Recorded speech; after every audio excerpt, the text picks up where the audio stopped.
We have Jeremy here from Family First, but before he dives into the session, we have some housekeeping items that we would like to sort through. So, first, some intros. Some of you that are new here, I'm Stepan, head of enablement and training at Digital Reach and Nonprofit Tech Shop. You can connect with me on LinkedIn. I love to talk anything about HubSpot and basically RevOps. And I also am big in nonprofits, so I have a Giving Tuesday moment in my country that I brought. But over to you, Martin, before I jump into the next slide. Yeah, we'll keep it short. We'll leave for the good stuff. But hey, guys, I'm Martin. I work with Stepan, both digital reach and nonprofit tech shop, head of marketing solutions, both for nonprofits and for profit. So I've fit in both worlds really on a day to day. Yeah, I'm looking forward to this one. So I'd say let's kick it off. Okay, let's go to the next one. So we also have a nonprofit support group podcast. So our CEO Mandy and head of business development Karen, they they dive into the conversations about happening behind the scenes across mission-driven organizations. Pretty nice one to listen to. You can also join the Nonprofit Hack Slack channel. You just scan this QR code. We are there sharing templates, how-to videos, collaboration. We collaborate daily and more. We are trying to get this off the ground by just like sharing quick wins, some potholes, and then also if you have any questions that we don't get to today and you want to connect with Jeremy, you can do that also in the Slack channel, but we will share other ways. And then, yeah, connect on the Slack. We have a podcast. We also have a podcast that me and Martin host. It's called the RevOps Loop. We were just at 8 a.m. and we have an episode from there live. So you can listen on Spotify. We keep it short, 30, 45 minutes. So if you're interested in that, or you have something to share, just let us know. But this will be shared and you can easily just type in Spotify, the RevOps Loop, and you can find that podcast also. Okay, so some upcoming programming that we have. So we are today covering reporting dashboards and development teams. Then we cover AI for nonprofits. That's something that I will cover in October.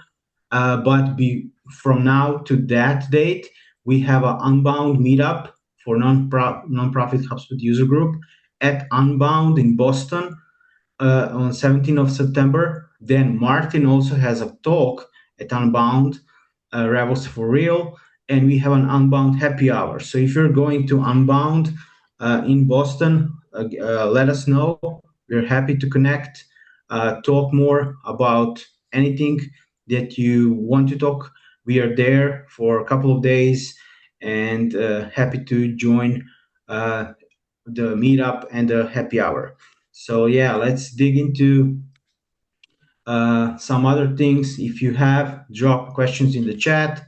If you're not muted, please mute so we can keep the conversation going on our end. We'll have a QA at the end, hoping to get it 15 to 10 minutes. Any unanswered questions, you can post them in Nonprofit Hack community group chat that you can scan. We'll surface the link again, or just let us know on LinkedIn or somewhere. And you can also join the conversation in the Nonprofit Hack community. There's a great conversations happening there, some solutions, everything that HubSpot has recently surfaced that nonprofits can use and should use. Okay, so Jeremy, kicking to you, and we can dive into the session. Yeah, hey everybody, thanks for coming today. So my name is Jeremy Donovan. I am the Senior Marketing Operations Manager at Family First. We are a Tampa-based nonprofit. Our two most recognizable brands are All Pro Dad and iMom. I've been with Family First since 2011, and I've been our main HubSpot admin since 2017, supporting multiple departments in our organization. So you can see there our website there, familyfirst.net. You can learn more about our organization, our mission to help families love well and learn more about our programs. And real quick, I was talking with Stefan and Martin before we got going. They wanted me to share this fun fact because they found it very interesting. I host a podcast about Japanese pro wrestling. So if there are any of you guys there on the call, if you want to learn about Japanese wrestling, you check out my podcast, Keeping It Strong Style. Well, let's jump into it, guys. So we're going to be talking about donor development dashboard. So here's a brief overview of what we'll be covering today, and we'll go into each of these different sections and talk more about it. So let's dive into the first one.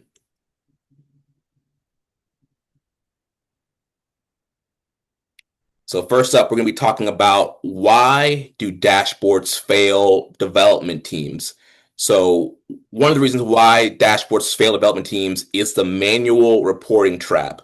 How many of you guys have had to download, export, data, and you're just kind of chasing the most accurate data, and you're downloading and downloading, and you have all these exports living in your downloads folder? We've all been there, but it's the trap that we get stuck in. And the problem with exporting data, by the time that data, you hit that download button, the data is stale. It's old, it's not active. And then if you're emailing that data to somebody, by the time they get it, it's probably even more stale. So this is a trap that we can get stuck in. And I get it. I know a lot of us, we want to highlight and color and sort and do all kinds of things. But when you rely on an Excel sheet, you're going to get stuck in this trap of your data being stale. Another reason why dashboards fail is a single dashboard mistake.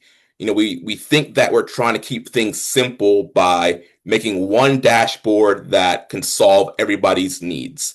But the problem with that is we end up with a dashboard that has a bunch of reports on it. You're having to scroll forever, and it's not serving any particular audience. So we don't need to get away from just having one dashboard. You need to create a dashboard per audience. Your reps, directors, your C-suite, they should all have their own dashboards that answers the questions that they're looking for in their reporting. And then the last thing here is reports that nobody uses. And this is heartbreaking for a HubSpot admin. We know that dashboards, they grow old over time, and maybe you have a HubSpot admin switch out, or maybe your development team switching out. So, over the years, you're going to build up dashboards that grow old, reports that grow old, and then people are wondering which dashboard is current, which report is right.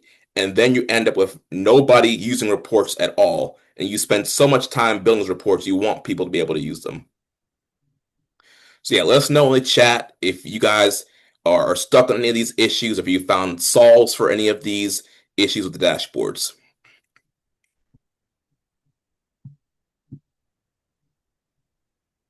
So next, I want to talk about building a dashboard ecosystem. And this is what's going to help you get rid of that singular dashboard trap, is having a dashboard ecosystem. So we're going to talk about the ecosystem that we've built out here at Family First. And these dashboards that they were built out over time. So don't feel like, you need to have your ecosystem established from day one. So here at Family First, for our donor development team, we have a team dashboard. This is going to be your daily operational view to your full development team. We have a leadership dashboard. So think, your higher level senior directors, managers, C-suite. They want to see revenues. They want to see goals. And that's it. Then we have our rep dashboards. So for your individual donor development reps, they want to see their personal goals. They're able to see their donors and have some action cues. We have an event dashboard, which we recently built this year. I'm super excited about it. It's super cool. And that's tracking attendance. It's tracking new donors, event ROI. And then last, we have appeal dashboard. So, as nonprofits, appeals are a big thing in raising donations. Giving Tuesday is only a few months away, and Giving Tuesday is a big part of our email campaign. So being able to have that attribution to your campaigns, and so we're tracking our campaigns like that with our end of the year, mid-year appeal. It's important to us to know what emails are working, what emails are not working, which emails are bringing in the most donations. So let us know in the chat, do you guys have a dashboard ecosystem built out? What's it look like? How many dashboards are you guys working with for with your development teams? Yeah, and I'm seeing some questions regarding I'm still exporting because I don't have reports, dashboards that I need. So please provide some examples or join the Slack channel and we can help you with that. Also, like if you're new, we have some great content on our YouTube channel about dashboarding and report building. And as Jeremy touched base, Giving Tuesday is happening in a couple of months.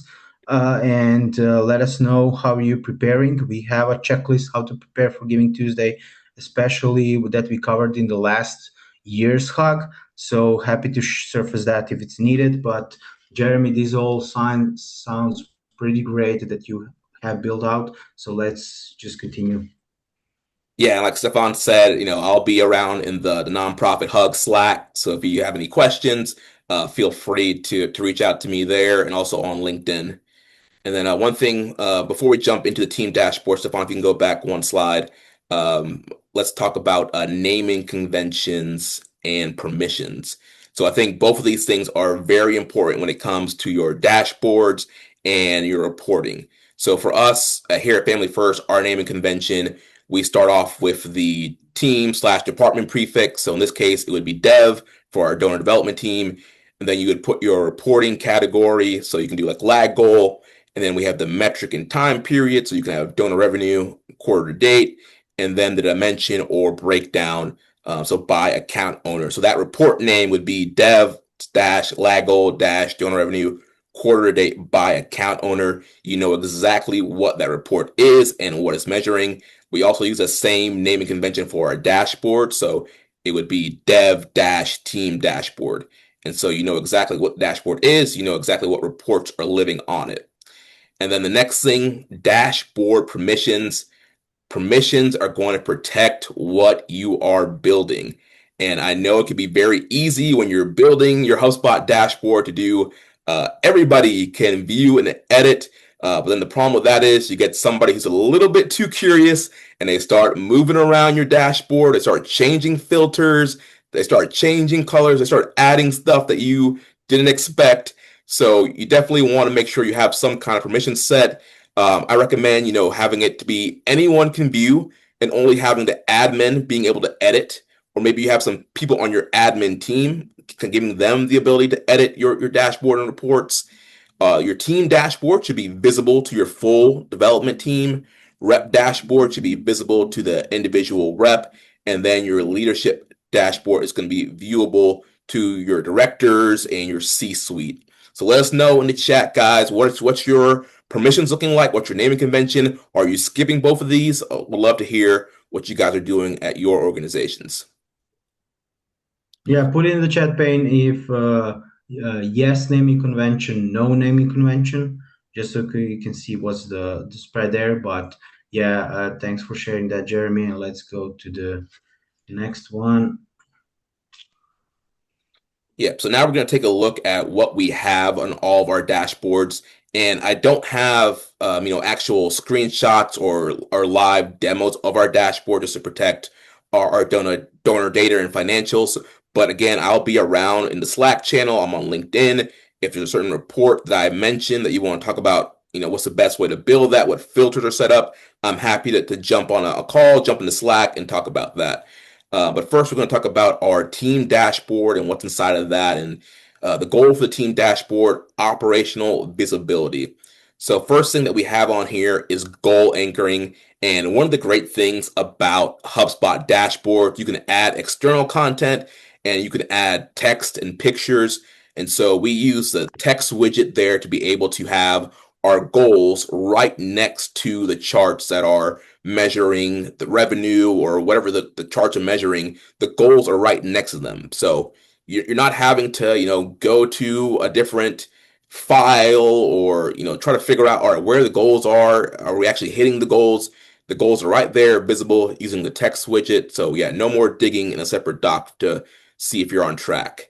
Then we also have revenue tracking. So obviously for nonprofit organizations, tracking your donations is going to be very important and we should all have goals for that. And so we're tracking quarter to date, year to date. We have bar charts that are set up by account owner. So the development manager can come in and see which rep has the most donations so far for the quarter, year to date. We also have gauge chart that shows the team total versus the goal, and that gauge chart was something I think it came out last year, maybe 2 years ago. But I love the gauge chart and being able to see it move across and being able to divide that out and seeing that yes, we're actually getting ready to hit that goal. And we also have our donor and foundation revenues separate. So for us, we receive donations from individual donations. We also receive donations from grants from foundations. So we keep those split out. And then we have activity reports. So these are your standard HubSpot activity reports where you're tracking your meetings, calls, tasks. So for us, yeah, each rep, we're seeing their meetings, their calls. We use the postal mail activity to check off handwritten notes that they're sending. We use tasks to measure gift acknowledgments. So that's all broken out by the individual rep for accountability. So again, your development manager can come in and see where everybody is with their activity. And then last thing we have on there is donor engagement. So we have two reports. One is called last activity is this quarter, and there's one that last activity is not this quarter. So this is a great way to see which households have been reached out within the quarter, which haven't. And it also helps the manager know, all right, if somebody has 100 donors in their portfolio or households and they've only reached out to 10 and we're coming up to the end of the quarter, like something needs to happen there. So it's a great way to make sure that all donors are being reached out to in a timely fashion. So let us know in the chat. I'd love to know if any of these reports fit what you guys have on your team dashboards, or if any of these you're kind of like, yeah, that sounds really good.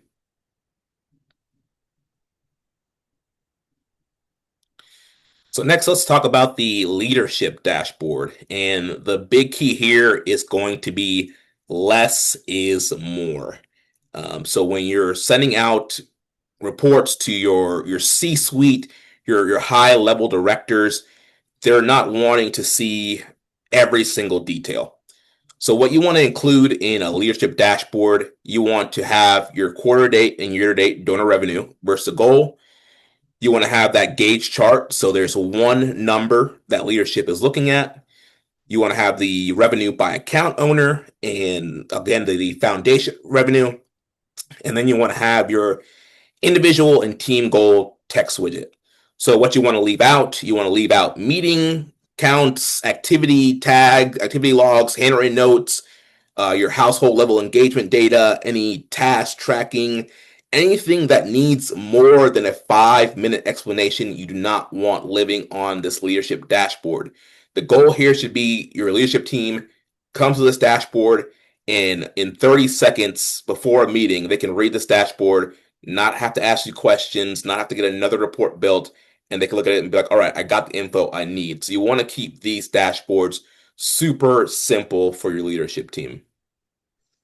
And while we're talking about that, just put in the chat pane yes or no. Are you using HubSpot functionality to send dashboards out via email? So yes, for sending out and using the email functionality, or no, because that's one of the features when talking to our clients is like, oh, we didn't know that we can do that.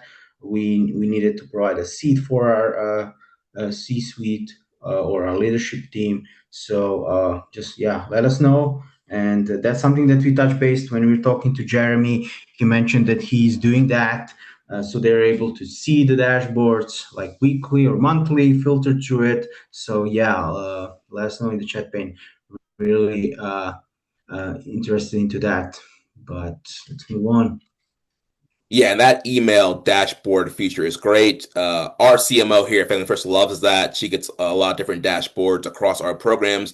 Email to her, and yeah, she doesn't have to log into HubSpot to see it. It's right there in her inbox, and it's pulling from the live data. And with the new seats model, there is now the ability to have view-only seats. So if you need to give your director or C-suite a view-only seat, and they want to jump into the actual dashboard, you have your permission set up there, and then they can view your dashboards.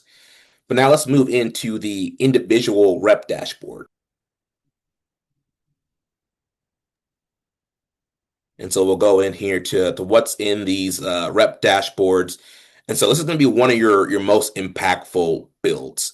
So for us on our rep dashboards, we have household activity reports, and this is broken out. We have donor life cycle stages. So we have current, at-risk, lapsed, and inactive donors. And so all that is being filtered. And here at Family First, we're very pro custom object. So a lot of the reports I'm talking about are using custom objects. And I know that maybe you might not have that on your current plan. I do think that a lot of these reports still can be built with your default HubSpot objects, your contacts, companies, and deals. So I think there's a lot of flexibility there. But for us, it was just custom objects kind of help paint a better picture for us, and we got some more functionality being able to use custom objects. And so for us, we have a household custom object. So we have all of our contacts are associated to a household, and so we can see what households are current, lapse, at risk, and active. And on that report, it's all filtered by that individual reps, donors. And so this kind of turns into an action queue and not just a report. Reps can open up their dashboard and know exactly who they need to call next. We also have actuals versus projections on there. So reps are easily able to identify, which donor hasn't given yet, or maybe which donor has leveled up. And speaking of levels, we also have donor level reports on there. At Family First, we have base, mid, and major donors depending on their giving. And so we have reports based off that donor level. And so again, a rep can see the distribution of where their donors are at per level. And then we have 6 personal goal gauge reports per rep. So each rep, they have a donation goal, they have a call goal, a meeting goal, a handwritten notes goal, and gift acknowledgement goal. So we have gauge reports for all of those. And we're using donations as a custom object. Again, I think you can do that with deals, or, there's been a lot of updates to the payment object in HubSpot. So if you're using payment links and the Stripe integration, you can probably do this report with payments instead of having to go the custom object route. But again, if you want to talk more about custom object versus not custom object, happy to talk about that in the Slack channel. But we have all those goal reports there. And the big thing with these rep dashboards is you're going to have the data discipline requirement. These dashboards are only as good as what gets logged on them. So that's a culture conversation, not a HubSpot fix. So if you're not seeing, the calls and the meetings being recorded, that's not because there's a problem with how you built the report. You just need to work with your team to make sure that they're logging all their activity on there. So let us know in the chat, do you guys have dashboards set up for your individual reps? And while you're doing that, let's talk about the next 2 dashboards, event and appeal dashboards. Again, I think these are 2 very important dashboards for any nonprofit organization to have. Again, this is all linking back to, donor revenue and raising funds for your organization. And like we were mentioning earlier, Giving Tuesday is right around the corner. And I know that there's a lot of nonprofits represented here that also do fundraising events. So these are the reports that are going to help, justify the ROI. They're going to justify the budget going into the next year. So let's talk about fundraising events. Like I mentioned earlier, I'm super excited about this one. This is a one that we built this year using the HubSpot marketing events and then doing some associations with our objects. So on our fundraising event dashboard, we have total donations by event. So now we can see which event is generating the most revenue, not just attendance. So you might have an event where maybe it's a lower attendance, but it had huge revenue. I think you want to know that. Or maybe you had a highly attended event and it had very little revenue. And maybe you can look and say, all right, what was the disconnect there? What worked here and what didn't? So I think that's a great report to analyze your fundraising events. We also measure total versus new households. So overall, how many households came to the event, and out of those, how many were new households? So you're getting an idea of what that audience looked like. And also we measure the new donor revenue by event. So we want to know how much new donors are these events generating. So yeah, we can have a lot of people there, a lot of prospects, but are these prospects converting? Are they donating to the organization? And then for appeal tracking, like I was mentioning earlier, appeals are very big for us here at Family First. We do 2 main appeals a year from a digital marketing standpoint. We have our mid-year and end of the year appeal. And so it's very important to have campaign tracking set up for that. So we have a report, it's a table that has a lead source, and we're able to tag donations using custom URLs to where, what campaign or what email, what pop-up did that donation come from. So we're measuring to see the campaign effectiveness, where the money's coming from. We have the email performance. So we're looking at the opens, clicks, your click-throughs. We want to know what emails worked, what didn't, what's driving the needle, so we can repeat what's working and maybe stop what's not working. Or maybe there was one email that really hit it out the park. You want to know, all right, why did they give to that email? Was there a strong testimonial? Was the call to action really good? So having an email or performance report kind of helps you analyze all that data. And then also we have individual tracking. So we want to see the people that are giving from these emails and campaigns and pop-ups and text messages. So it's individual tracking. It's a table, and it's pulling the contact that's associated to the donation that has that campaign tracking code. So yeah, I really love these two dashboards, and would love to know in the chat, do you guys have anything set up for your fundraising events or appeals in HubSpot? I know this can be one of those areas where you rely on that manual reporting trap. You feel like you need to kind of do it in an Excel sheet. You don't quite know how to do it in HubSpot, but there are definitely ways and solutions to do it. And again, the marketing event object, there's been a lot more flexibility and being able to customize that this year in HubSpot. And again, custom objects are great. The payment object, like I mentioned earlier, there's been a lot of improvements to that. So if you're an admin, you definitely need to live on the beta screen in your HubSpot portal, and enroll and kind of see what the latest updates are, because the beautiful thing about HubSpot is that they grow when you grow. Like I mentioned, we were with HubSpot since 2015, and as they've gotten bigger, we've gotten bigger, and everything improves day after day. Every day there are new betas, public, private, there are new updates. So keep your eyes on updates to figure out how you can make them work for your organization. Yeah, thanks for that, Jeremy. And before we jump into the next slides, couple of next slides. So I like where you're going with like fundraising events. So it's like more attendance, but less giving, less attendance, more giving. So I think that's something there that HubSpot provides you an insights to like, okay, how do we get those that are giving less to go up a tier? Do we have our marketing journeys built out? What's the next step? And I think those are the dashboards and reports that on the tactical level provide the most insights that you can dive into it. And like HubSpot tools that support that with like attribution and everything just helps for team to like have a glance and decide what's the next steps there. And then also like if you're traveling for an event, how can we say, okay, we are okay with the cost of traveling, of organizing and everything, like what do we get from the events that we are setting up? So thanks for sharing that. That's a pretty good like our dashboard that I even didn't think about to set up. Okay, moving up to the next slide.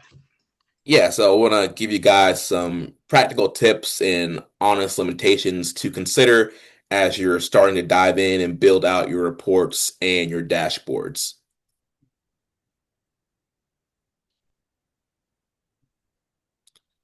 So first thing, like I mentioned, we are very pro custom object here at Family First. So we have custom object for households, donations, pledges, and grants. And for us, they have made the dashboards we've talked about possible today. And just for our organization, there has been some limitations with just relying on standard objects because we have so many departments using HubSpot. It's not just our donor development team.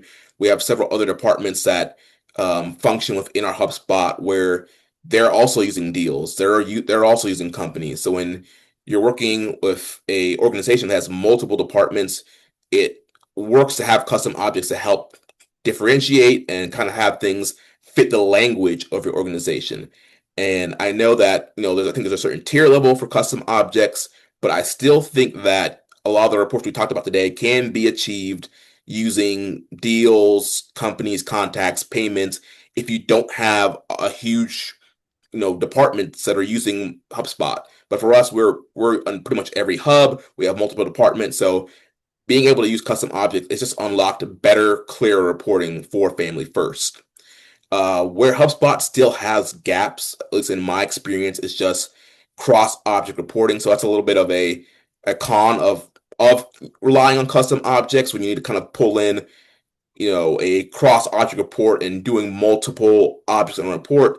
You can quickly have too many columns, rows, too much data on there. The report slows down, or you can't really map what you want, or even being able to try and use some like calculated properties to do some math with the projections and actuals within a report that's relying on cross object filtering. So there's some gaps there, but it's getting better, and then there are workarounds, especially as Breeze gets better. There are now AI agents, there's your AI workflow, so things are getting better there. But that's just one thing I definitely have struggled with here to there, is that the cross object reporting when you're having to rely on multiple objects, especially custom objects. As far as what HubSpot does well, I think activity tracking, you're going to be able to see all of your rep stuff. And also there's integrations with Outlook in Google and all that stuff. So it's very easy to have everything kind of be automatically logged as your teams are working in HubSpot. Pipeline visibility is great in HubSpot. We have a lot of pipelines with our custom objects and standard objects, and that just helps the team kind of work through their workload, campaign attribution, goal progress. I think HubSpot is great in all these areas. And like I mentioned earlier, data discipline is going to be everything. Your reports are going to reflect what gets logged. A beautiful dashboard can be built, but it can also become incomplete with bad data or data that has not been logged. And then we talked about the manual reporting trap, when to pull an Excel. There should be very few rare times when you're having to go to download an Excel. And I get there might be some things that maybe they do need to be color coded or filtered or filed a certain way. But again, you want to limit the amount of times that you're having to pull an export. And then a big tip here, the 90-day audit. You should be opening your dashboards and cleaning up any reports that nobody hasn't viewed in 90 days. Because if you haven't seen a report in 90 days, then you're not looking at it. It's probably an old or stale report.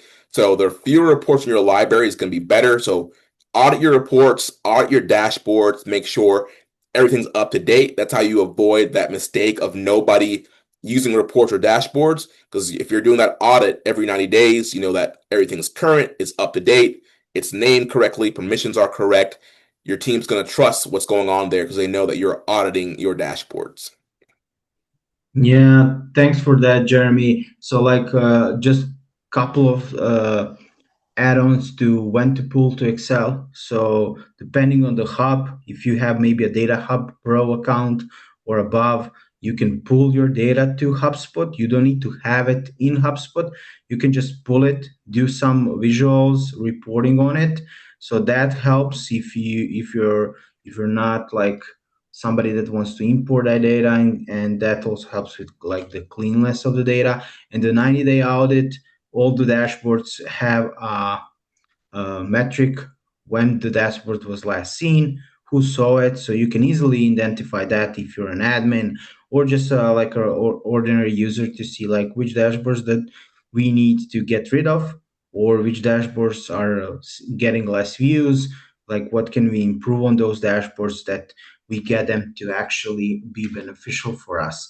But yeah, everything that you touch based, I think it's awesome, and especially that data discipline. I think that's like what you started with, naming conventions, logging, and everything. I think that's where then the reports uh, go and connect to everything as a connected tissue. But yeah, let's move forward. Real quick, Stefan, with the exporting with the Excel connection you mentioned, would that be like using Data Hub and using the new kind of connectors there to pull in stuff from Excel and Google Sheets? Yeah, so like I would say, like if you're exporting, you can export, but if you have a data hub, you can easily connect the data from other systems and you don't need to export. You can connect it and pull it to HubSpot just to view and sort and filter. There's also some like pretty big like AI connectors that can like sync the data from HubSpot to Excel, and then you can do formulas with the help of AI and see what data you will get, and then pull it to HubSpot. But I think that's the like just depends where you at, what your team needs, but they're like workarounds and also like best practices for the data. Yeah. That's awesome. Yeah, I know that, there's been a lot of improvements to the data hub, formerly operations hub. So yeah, there's lots of ways to get the data you need in HubSpot and be able to have it formatted correctly. Well, as we get ready to wrap up and head into the Q&A section, I want to give you guys some post-event action items as you get ready to work on your report. So these will be some principles and action items to help you build your reporting system out. So first action item for you guys, audit your data entry procedures. So again, like we keep mentioning, the data discipline, that's going to be very important. Your reports are going to reflect what gets logged. And again, this is a culture and a process conversation, not a HubSpot configuration problem. So before you look and see, are my reports wrong? Look and see, is my data wrong? Is your data clean? So go ahead and start auditing the process that you guys have for importing, exporting, logging data. That's all going to be very important when you want to start building reports and dashboards. The second action item for you guys, build one dashboard and get it used. So I know I showed you guys our dashboard ecosystem, but that was not built in one day. Like I mentioned, that event dashboard we created this year. So as needs come up, as dashboards are needed, that ecosystem can either grow or shrink over time. But I think it's very important to just start with one dashboard, get it built, get it used, and then move forward from there. I think the team dashboard would probably be a great one to start with, get the team checking it before building anything else. Then the next action item, when you're building your reports, you want to be able to ask the one question per report. So before adding any report to your dashboard, what decision does this report help someone make? If you cannot simply answer that question, do not add it to your dashboard. Because a lot of times people will think they need reports and they want multiple reports, but what question are they actually trying to get to? Can the report actually solve the main question that they want? So ask that question as you're building reports, or your clients are asking you to build reports, or your teammates are asking you to build reports. What are we trying to measure and answer for here? And then the last action item for you guys, I want you guys to find your most manual report. What is that report or reports that are keeping you stuck in the manual trap? What can you do to escape that trap? So find your most manual report and build it out and see how you can use your HubSpot dashboard to alleviate that manual report and get you out of that manual reporting trap. Yeah, those are all awesome. I do like the one that you shared just now. It's like build one dashboard and get it used. Because Mhm. what I'm seeing, and Martin also probably in the marketing role, is like, oh, we have so much that we can build, and we build out a lot of things for customers and clients, and then it's like, oh, but we don't need it. We have everything on the first one that you build. So making sure that the team knows that it's even there, what data it's representing, meaning like ask one question per the report on the dashboard, and then did we save time for somebody? Did they get the insights that they need? Did they can they have a next step or a meeting about the data that's surfacing there? But yeah, over to Martin for yeah, Martin, go ahead. Yeah. Hey guys, yeah, we'll just take a couple of Q&As here. So if you have already been dropped in the chat, so definitely want to start with those, but feel free to drop more in those.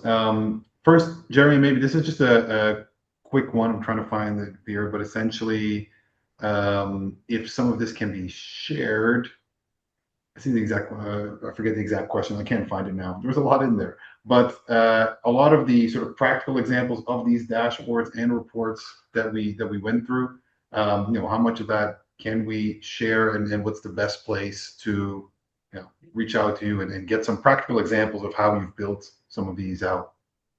Yeah, so you guys can reach out to me in the nonprofit user group Hug Slack. I check that all the time. So if you want to reach out to me there, I'm also on LinkedIn. So if you want to add me and connect, and yeah, I'm happy to meet and even get on like a quick Zoom call and just kind of talk about certain filters or setups with reports and dashboards. Yeah.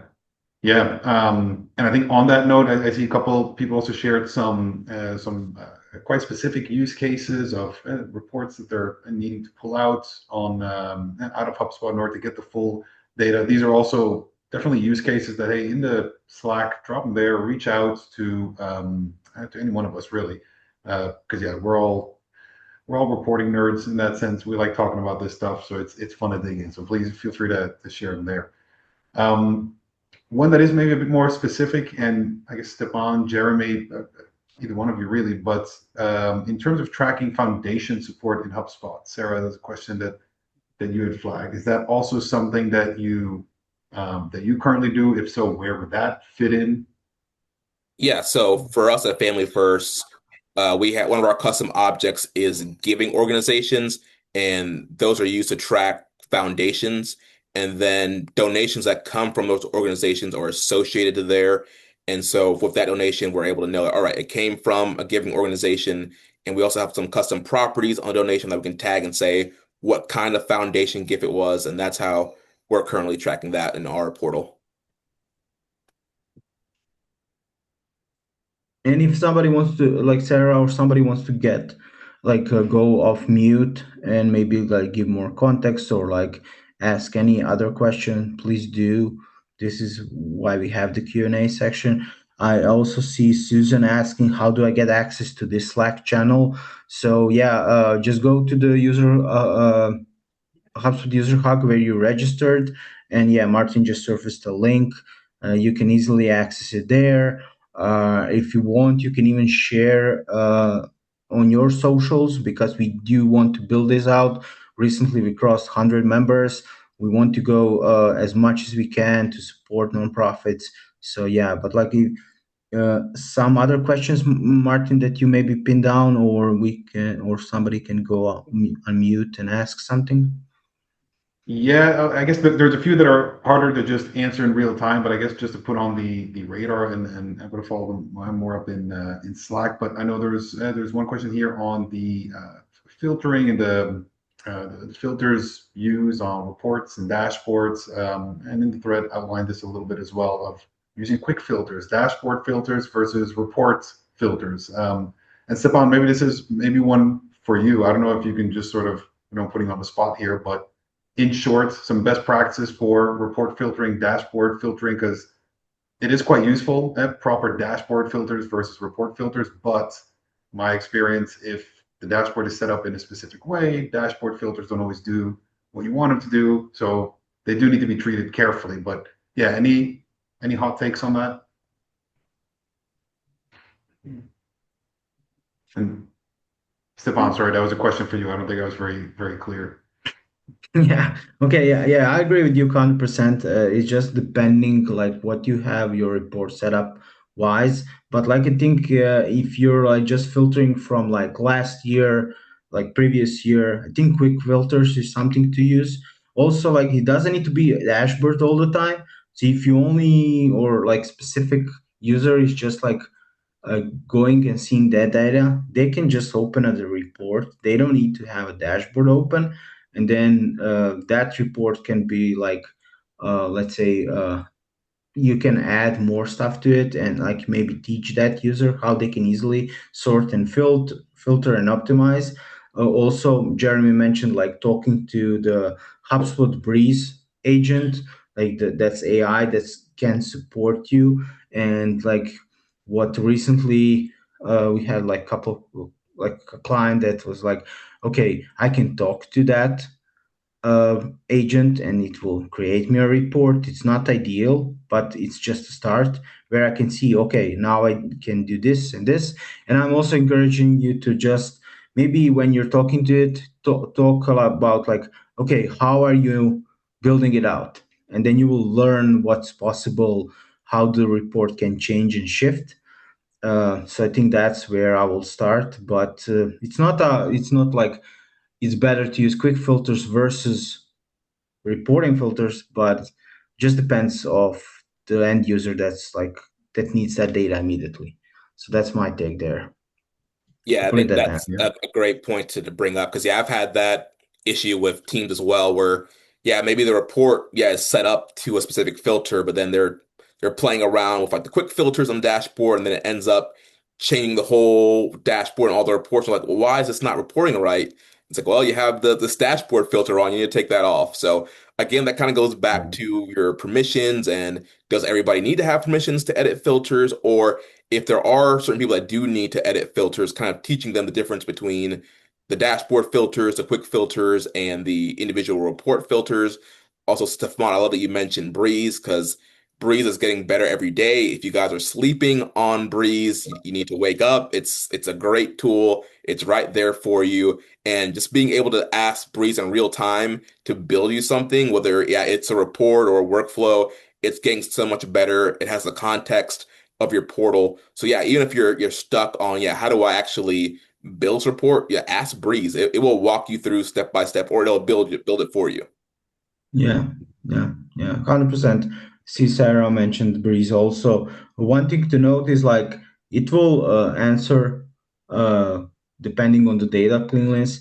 And we talked about like importing, exporting. So like talk to the development teams or anybody that needs to use the reports before you build them.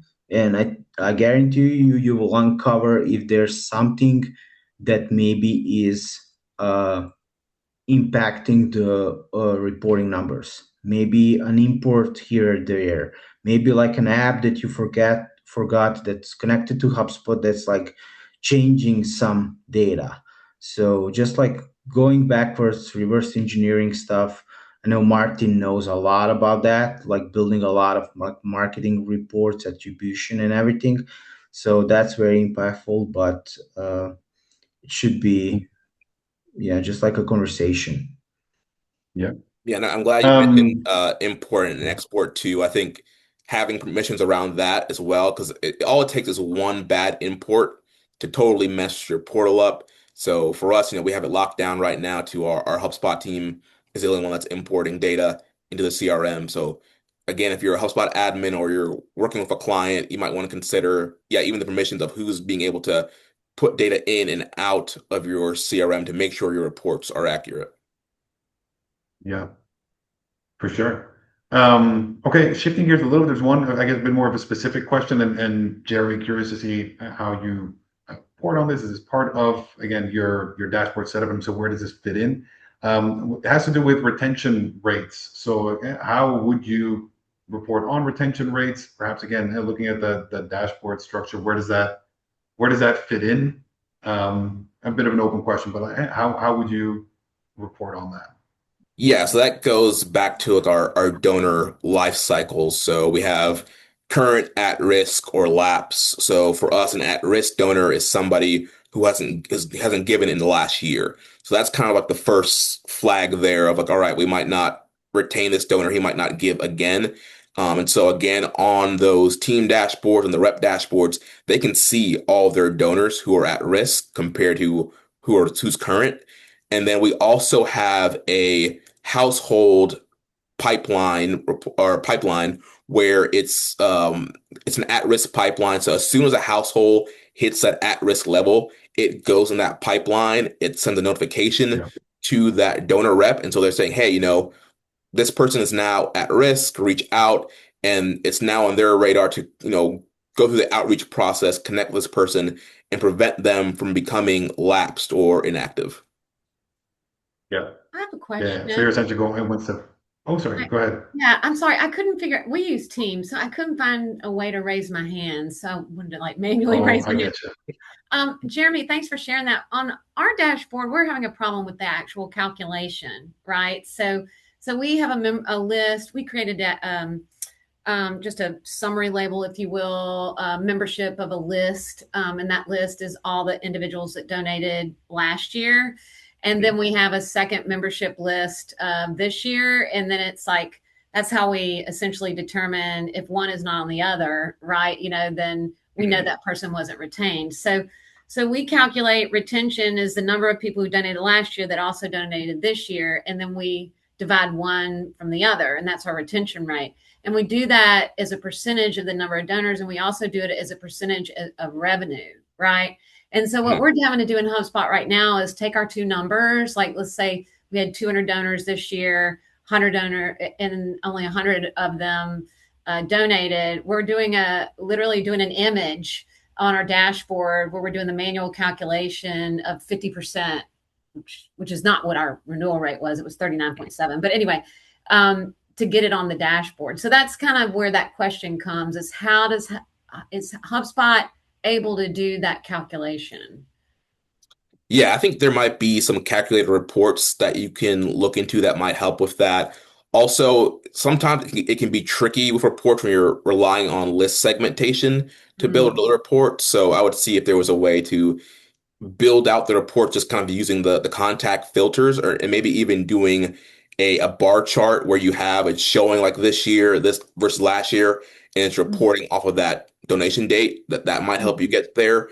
But then also, yeah, looking into the custom formula properties, because you can kind of build out like Excel formulas if you have the custom formulas. And I'm not sure if that's on a specific HubSpot tier. Stefan, you might, or Martin, you might know the answer to that. But using the calculated formulas might be able to help you get the right number there. Oh yeah, I'd be very interested in that. Thank you so much, Jeremy. You Yeah. can, Laura, you can, if you haven't joined the Slack channel, and share your example, and we can get back to you on that. You can send a loom of this current setup. What properties are you using to pull that report? Because we did solve that for a couple of our clients.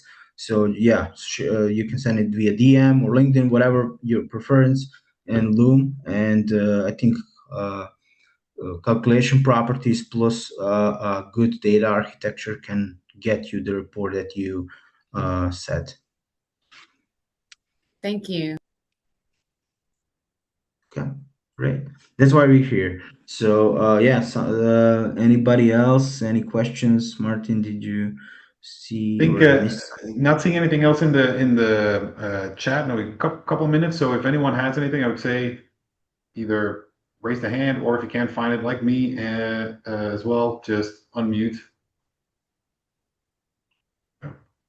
Yeah, and while we're waiting for another question, I'll plug in, Unbound is coming up next month.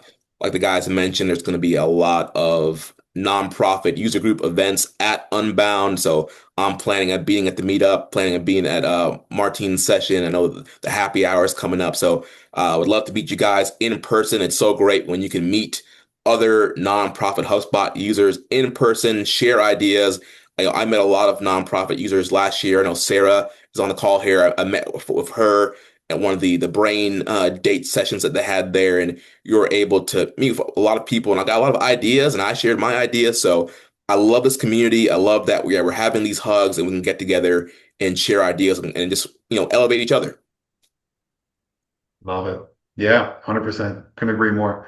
But yeah, cool guys. Then we'll take any of these conversation over to Slack. So we've mentioned a few times already the links in the chat. Join there. Reach out for use cases, but also for upcoming sessions, ideas, things you'd like to see, things you'd like to see more of. Right. The ideas is very collaborative. Right. That's generally the way we want to approach these things. So yeah, any inputs, questions, shoot them our way, and yeah, looking forward to keep the conversation going. Stefan, Jeremy, any closing words on your side?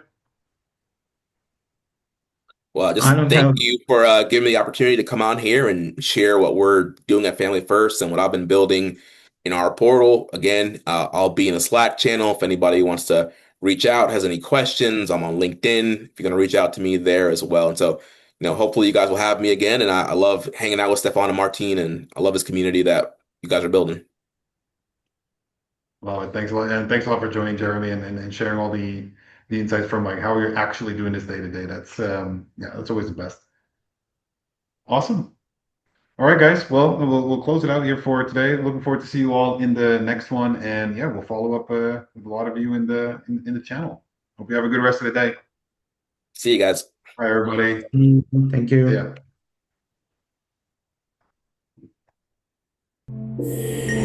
ya.